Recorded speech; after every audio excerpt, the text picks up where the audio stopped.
नमस्कार मित्रों, सुरक्षा मंत्रास चैनल में आप लोगों का बहुत बहुत हार्दिक स्वागत है। मित्रों, क्या आपकी उम्र 45 से 50 साल के ऊपर है? यदि नहीं तो आपके माता पिता और अन्य शुभचिंतक लोगों की उम्र तो 45 से 50 के ऊपर जरूर होगी। तो आपको हमारा यह वीडियो जरूर देखना चाहिए। हम चर्चा करने वाले हैं एक ऐसे तकलीफ की, एक ऐसे शारीरिक वेदना युक्त बीमारी की जिसका संबंध बढ़ते उम्र के साथ है, जिसका नाम है सर्कोपेनिया। अब यह सर्कोपेनिया क्या है? मित्रों, सर्कोपेनिया एक ऐसी शारीरिक अवस्था है जिसमें उम्र की वजह से हड्डियों और मांसपेशियों की ताकत के नुकसान की विशेषता होती है। मित्रों, यह एक भयानक स्थिति है। आइए सर्कोपेनिया का विश्लेषण करें और इससे बचने के लिए हमें क्या करना चाहिए, इसे विस्तार से जानें। मित्रों, सबसे पहले तो हमें यह जान लेना है कि 50 से 60 साल की उम्र के बाद वजन कम करना संभव नहीं है अगर आप व्यायाम नहीं करते और वजन कम करने के लिए कम खाने पर निर्भर है, क्योंकि अगर सारी मांसपेशियां खो जाए तो यह बहुत खतरनाक हो सकता है। मित्रों, अगर हम दौड़ सकते हैं तो दौड़े, चल सकते हैं तो तेज चले, खड़े होने की हमें आदत डालना चाहिए, बैठ सकते हैं तो बैठे, सोए पर कतई नहीं। क्या दौड़ना, साइकिल चलाना या चढ़ाई करने से घुटनों में आपको दर्द होता है? यदि आपने पहले कभी व्यायाम नहीं किया है तो आप अपने मन में केवल दौड़ना, बाइक चलाना या चढ़ाई करना कर सकते हैं, क्योंकि इससे आपके घुटनों में चोट लगेगी। लेकिन अगर आपके पास पर्याप्त मांसपेशियों की ताकत है और दौड़ने, साइकिल चलाने और धीरे धीरे चढ़ने की आदत है तो यह एक अच्छा व्यायाम हो सकता है और आपके घुटनों को चोट कतई नहीं पहुंचेगी। आपके घुटनों में चोट लगेगी या नहीं, यह आपकी मांसपेशियों की ताकत पर निर्भर करता है।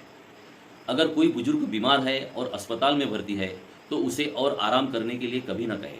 मित्रों, याद रखिए, एक हफ्ते तक लेटने से कम 5% तक मसल का लॉस होता है और बुजुर्ग व्यक्ति अपनी मांसपेशियां यानी मसल्स वापस नहीं पा सकता।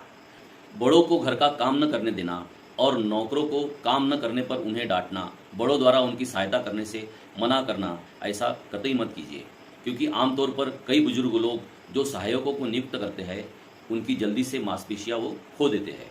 मित्रों, पार्क में जाते समय हर दिन सिर्फ एक गतिविधि कभी न करें। जब आप अपने पैरों को हिला सकते हैं तो अपनी बाहों को भी हिलाएं। आपको प्रत्येक खेल उपकरण को प्रयोग करना चाहिए, क्योंकि जब तक कोई व्यक्ति चलता है उसके पूरे शरीर की सभी मांसपेशियां उसमें शामिल होती है। मित्रों, सर्कोपेनिया यह ऑस्टियोपोरोसिस की तुलना में ज़्यादा डरावना होता है, क्योंकि जिस तरह बुजुर्गों में ऑस्टियोपोरोसिस के कारण गिरने से सावधान रहने की आवश्यकता होती है, उसी तरह सर्कोपेनिया भी न केवल जीवन की गुणवत्ता को प्रभावित करता है बल्कि अपर्याप्त मांसपेशियों के कारण ब्लड शुगर के स्तर को भी बढ़ाता है। सर्कोपेनिया का तेज नुकसान पैरों की मांसपेशियों में होता है, क्योंकि जब कोई व्यक्ति बैठता है या लेटता है तो पैर नहीं हिलते और पैर की मांसपेशियों की ताकत प्रभावित होती है। यह विशेष रूप से महत्वपूर्ण है, इसलिए दिन में कम से कम 20 से 30 बार स्क्वाट यानी बैठक करें। यह इंडियन टॉयलेट सीट पर बैठने जैसा है।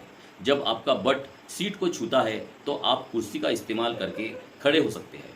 मित्रों, एक स्टडी के अनुसार ताइवान देश की उन्नत चिकित्सा प्रणाली में स्वास्थ्य बीमा भी है, लेकिन ताइवान में बुजुर्ग लोग मरने से पहले औसतन 8 साल व्हील चेयर में बिताते हैं और हम यह नहीं चाहेंगे कि जीवन की गुणवत्ता इतनी भी खराब हो। इसलिए आपको सर्कोपेनिया पे ध्यान अवश्य देना चाहिए और हमारा यह वीडियो बनाने का उद्देश्य भी है। मित्रों, इसलिए सीढ़ियाँ चढ़ना, दौड़ना, साइकिल चलाना और चढ़ना ये सभी बेहतरीन व्यायाम है और इसे हम मांसपेशियों का निर्माण कर सकते हैं। वृद्धावस्था में सभी के लिए बेहतर जीवन स्तर के लिए अपनी मांसपेशियों को बर्बाद कभी न होने देवे। मित्रों, बुढ़ापा पैरों से ऊपर की ओर शुरू होता है। अपने पैरों को सक्रिय और मजबूत जरूर रखें। जैसे जैसे हम बूढ़े होते चले जाते हैं, बड़े होते चले जाते हैं, हमें अपने सफ़ेद बाल, सुस्त त्वचा या चेहरों पर झुर्रियों से डरना नहीं है। यदि आप केवल 2 सप्ताह तक अपने पैर नहीं हिलाते हैं तो 10 वर्षों में होने वाले आपके पैरों की वास्तविक ताकत कम हो जाएगी। डेनमार्क में कोपेनहेगन विश्वविद्यालय के एक अध्ययन में पाया गया था कि युवा और वृद्ध दोनों के 2 सप्ताह की निष्क्रियता के दौरान पैर की मांसपेशियों की ताकत 1/3 तक कमजोर हो गई थी, जो कि 20 से 30 साल की उम्र बढ़ने के बराबर है।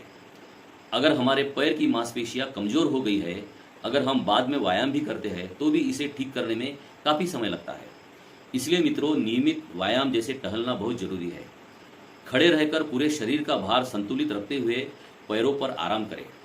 पैर एक प्रकार के स्तंभ यानी पिल्लर होते हैं जो मनुष्य के शरीर का पूरा भार उठा लेते हैं।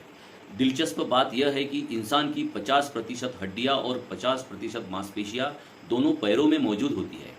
मानव शरीर में सबसे बड़े और मजबूत जोड़ और हड्डियां भी हमारे पैरों में ही स्थित है। मजबूत हड्डियां, मजबूत मांसपेशियां और लचीले जोड़ मिलकर लोह त्रिकोण यानी आयरन ट्रायंगल बनाते हैं, जो सबसे महत्वपूर्ण भार यानी मानव शरीर को वहन करता है। मित्रों, मनुष्य के जीवन में 70% मानवीय गतिविधियां और ऊर्जा की खपत दो पैरों से ही होती है। मित्रों, क्या आप जानते हैं, जब कोई व्यक्ति जवान होता है तो उसकी जांघें इतनी मजबूत होती है कि वह 800 किलो तक वजनी एक छोटी गाड़ी को भी उठा सकता है। मित्रों, पैर शरीर की गति का केंद्र है। मनुष्य के शरीर की 50% नसें, 50% रक्त वाहिकाएं और 50% रक्त दोनों पैरों से ही होकर बहता है। यह शरीर को जोड़ने वाला सबसे बड़ा संचार नेटवर्क है, इसलिए प्रतिदिन टहले। पैर स्वस्थ होने पर ही रक्त सुचारू रूप से प्रवाहित होता है, इसलिए जिन लोगों के पैर की मांसपेशियां मजबूत होती है उनका दिल जरूर मजबूत होता है। मित्रों, बुढ़ापा पैरों से ऊपर की तरफ शुरू होता है। जैसे जैसे व्यक्ति की उम्र बढ़ती है, मस्तिष्क और पैरों के बीच निर्देशों के संचरण की जटिलता और गति कम हो जाती है। इसके अलावा तथाकथित हड्डी उर्वरक कैल्शियम जल्दी या बाद में खो जाता है, जिससे बुजुर्गों की हड्डी के फ्रैक्चर होने का भी खतरा अधिक होता है। बुजुर्गों में अस्थि भंग आसानी से कई जटिलताओं को जन्म दे सकता है, विशेष रूप से सेरेब्रल थ्रोम्बोसिस यानी ब्लड क्लॉटिंग जैसे घातक रोग। क्या आप जानते हैं, आमतौर पर जिन बुजुर्गों के जांघ की हड्डी टूट गई होती है, सबसे ज़्यादा 15% बुजुर्ग मरीजों की मौत 1 साल के अंदर हो जाती है। पैरों का व्यायाम के लिए 60 के उम्र के बाद भी हमें कभी देर नहीं होती। हालांकि समय के साथ साथ हमारे पैरों की उम्र धीरे धीरे बढ़ती है, लेकिन पैरों का व्यायाम करना एक आजीवन काम है। मित्रों, सिर्फ नियमित रूप से पैरों को मजबूत बनाने से बढ़ती उम्र को रोका जा सकता है या धीमा किया जा सकता है। रोज कम से कम 10,000 कदम चले और साल में 365 दिन पैदल रोजाना चले। कृपया प्रतिदिन कम से कम 30 से 40 मिनट टहले, ताकि यह सुनिश्चित हो सके कि आपके पैरों का पर्याप्त व्यायाम हो और आपके पैरों की मांसपेशियां स्वस्थ रहे। मित्रों, यह जानकारी आपको कैसी लगी कमेंट बॉक्स में जरूर बताएं। इस महत्वपूर्ण जानकारी को अपने सभी 40+ मित्रों और परिवार के सदस्यों के साथ साझा करें, क्योंकि हर कोई हर दिन बूढ़ा हो रहा है। तो मित्रों, सतर्क रहे, स्वस्थ रहे, सुरक्षित रहे। बहुत बहुत धन्यवाद।